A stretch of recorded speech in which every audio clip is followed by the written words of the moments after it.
the concept of what happens if the formula is stolen, but it's more of the recovery. So it's more of a thrill or adventure. I am a Mexican American, so I did make the main character Hispanic. Not that I focused on his culture, but just the fact he happens to be, because I enjoy writing about strong Latino characters. I'm also working on a children's book where I'm doing the same thing for Latina characters as well. Mike and I come from different backgrounds. He's an engineer. I'm a business major. So as we wrote this book, it's really interesting in terms of how we approached it. And when I wrote the first chapter, I kind of wrote about people and family and characters. When Mike got a hold of it, boy, his expertise in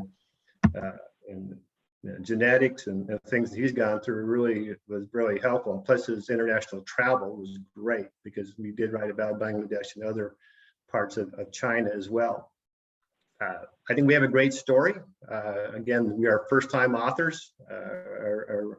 We're not really accomplished authors or journalists, but we're pretty excited. We wrote it as a series, so hopefully if the first book goes well, it's sort of like being a rock band. It's our first album. We didn't sell very many copies, but boy, our second was going to be great. So we're excited about working on the second book. I might have left some things out, Mike, so please jump in and fill in your side. Fill in some of the blanks. Yeah. It was a great opportunity to get to know Ron again after all these years. I guess we met each other when we were about 10 years old the first time. The process of the book and maybe how it pertains to some of the things we're talking about here. I mentioned earlier that I've got multiple myeloma. So I do a lot of reading and studying about treatments and that type of thing. And quite truthfully, CRISPR and mRNA is part of the conversation for multiple myeloma cures now. So that's the direction I took the book in. Again, it's a formulation of a vaccine that has been developed based upon CRISPR technology. And CRISPR technology, people are hearing about it a lot more now that mRNA has been basically the savior of the vaccines. So we created, again, because it's a fiction, created a type of vaccine based upon CRISPR that will, every time the virus transforms itself, the vaccine transforms itself also. And the reason it becomes such a need for espionage and that type of thing is basically if you own this technology, you basically could own the world. You could own the economics of the world. You could own who fails, who succeeds, who lives and who dies. And although it was created, the technology in the book was created to help cure cancer, it's got some very nefarious sides of it.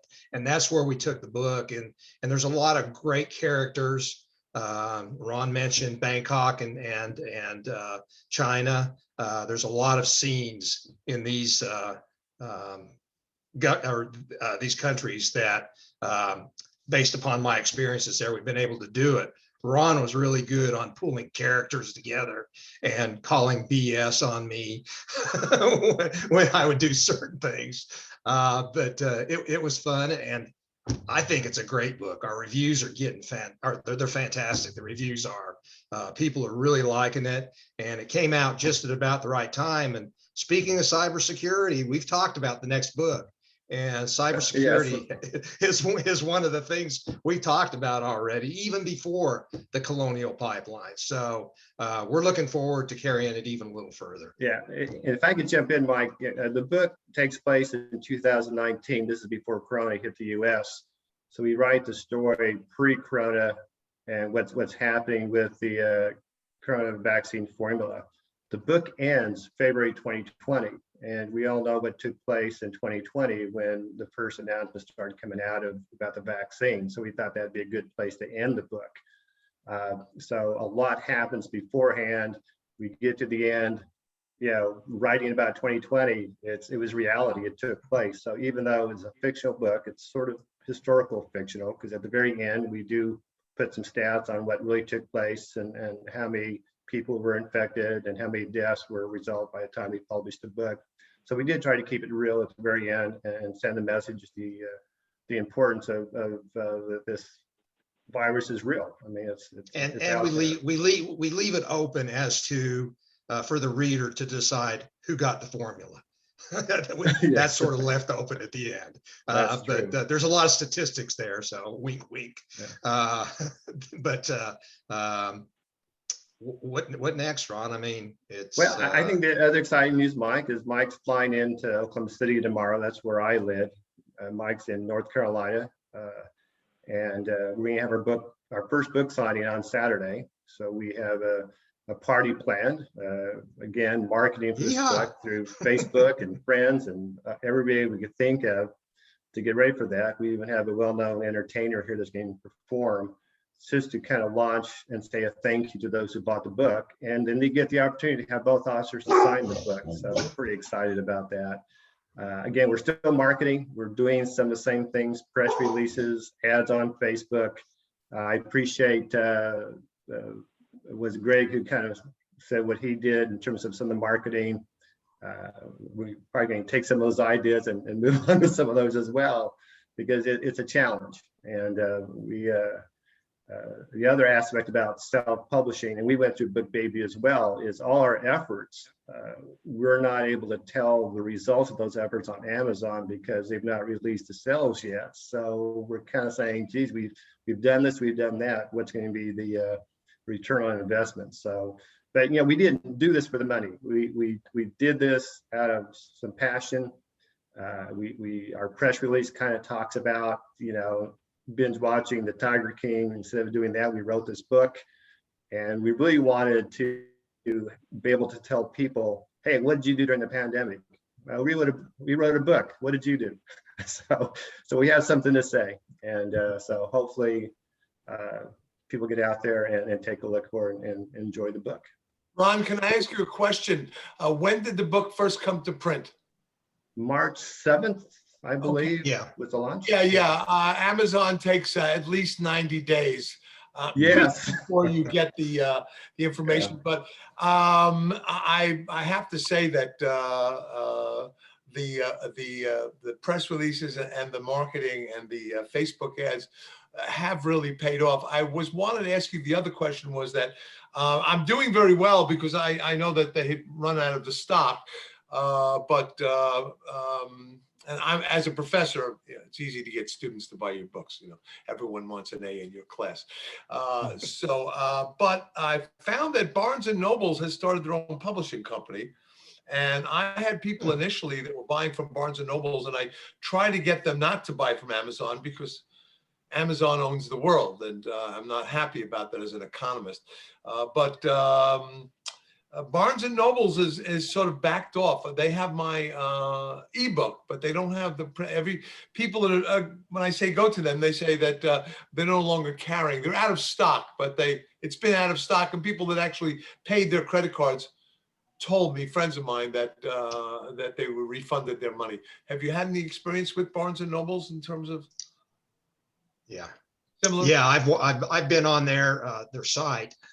Book Baby did put it on Barnes and Noble. We ended up in the same situation. If you go out and look on Barnes and Noble, it says that the ebook's available, but then it says it's out of stock. Right. So, I stopped sending people there simply because of that reason, because it's easier for them to go to Book Baby. Is it Bookshelf that they are? Bookshelf, yes. Yeah, Bookshop. And Bookshop, yeah. Bookshop at Book Baby, and to go to Amazon, because those are the two places that seem to respond very quickly. I just have to say, as an economist, I don't know how many people realize, I mean, we all buy from Amazon, but in the month of March, Bezos made as much money as what he gave his wife in the divorce. I also want to tell you, as somebody who follows supply chain information in terms as an international economist, that they now have a paper mill. they make their own boxes. So whoever was supplying that massive quantity of boxes is no longer there. There's going to come a time where Amazon will be so large that a lot of the supply chain will be taken away and the prices will have to go higher in order for them to compete. And I think that Amazon's going to one day have to be regulated like an electric utility thing or something. I mean, it's becoming too large, and I'm as guilty as anyone. Anyway, That's amazing. It's good questions, Ken. I wanted to ask the last question before we move to the next speaker. But I mean, you sound like you proposed some unique writing challenges because Ron, you're not. Mike's in North Carolina, and you're in another destination or location. How do you like when it comes to writing the book and your collaboratory? And I mean, were there some unique ways that you got around sharing your manuscript? It was very challenging. As I said earlier, I started the process, and when I sent Mike my first chapter, all the instructions I gave him was, Mike, here's the first chapter. Take the second anywhere you want to take it and send it back to me. So about a week later, I get his second chapter, and I'm going, wow, okay. So I wrote the third chapter, sent it back.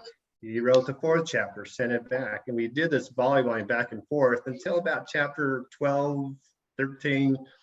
And we realized in order to write a novel, you needed 82,000 words.